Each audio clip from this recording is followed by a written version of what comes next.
Nag-cellphone ka na naman? Ano ba yan? Ang init ang ulo mo. Ano bang problema mo? Wala namang problema pag nagsisilpon na. Anong walang problema? Malaking problema yung ginagawa mong dot-dot ng dot-dot.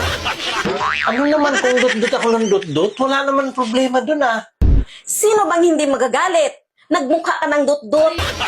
So galit ka? Ayaw mo ng dot-dot ng dot-dot? Ah, Bago umalis ng bahay, dot-dot ng cellphone. Pagdating, dot-dot na naman. Bago matulog, dot-dot ulit.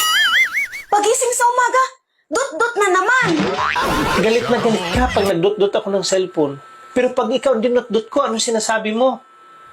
Bilisan mo ha, dot-dot pa.